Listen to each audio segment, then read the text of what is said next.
Have you ever felt your heart run faster than your feet? Have you ever reacted to a problem before you even understood it? Deep inside a quiet forest in Montana, where tall pine trees touched the sky, there lived a young deer named Arin. Every morning, soft mist rested on the grass. The air smelled like wet leaves and cold earth. Birds sang before the sun came up. Arin was fast, very fast. When the wind moved through the trees, Arin would race it. When shadows shifted, he would jump.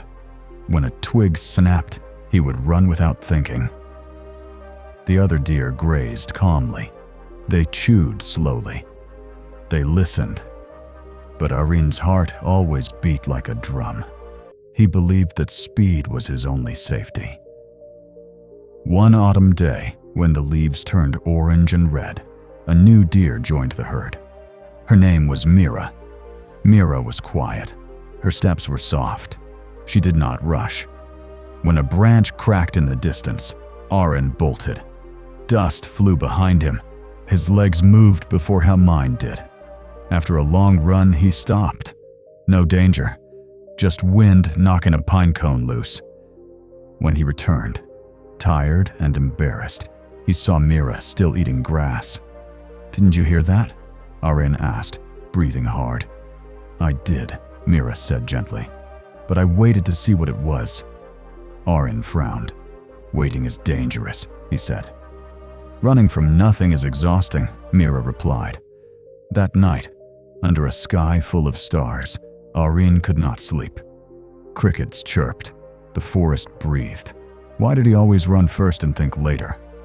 A few days later, real danger came. A low growl rolled through the trees. Not wind, not a bird, a wolf. The herd lifted their heads, ears sharp, bodies still. Arin felt fear explode inside him like fire. His muscles tightened. Run! That word screamed in his mind. Run now. But this time, he looked at Mira. She did not run yet. She stood like a statue. She watched the direction of the wind. The wolf stepped out from the shadows. It was closer than before. If Arin ran now, in panic, he would separate from the herd. And a lone deer is a hunter's easiest target. His heart pounded so loud he could hear it in his ears. Run!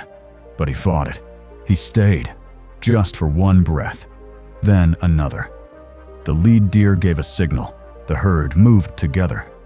Calm but quick, like a single wave of water moving through the trees. Arin moved with them, not ahead, not behind. Part of the whole. The wolf snapped its jaws, but the herd was already gone. Together. Safe. Later, when the danger passed, Arin stood near the stream. Water flowed smooth and steady over stones. "You were brave," Mira said. "I was terrified," Arin replied. "My legs wanted to fly." Mira stepped closer. "Being calm does not mean you don't feel fear," she said softly. "It means you don't let fear hold the steering wheel." Arin looked at his reflection in the water. He saw a deer who was strong, fast, alive. But for the first time, he saw a deer who was in control. In the days that followed, Arin practiced. When birds suddenly flew up, he paused. When leaves rustled, he listened. Sometimes it was just wind. Sometimes it was real.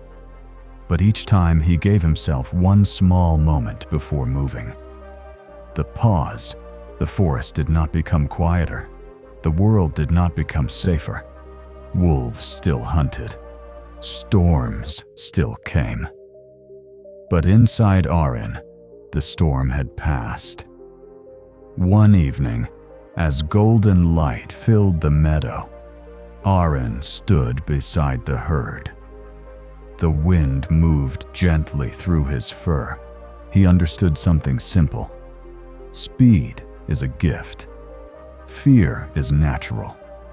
But peace, Peace comes in that tiny space between feeling the fear and choosing your action.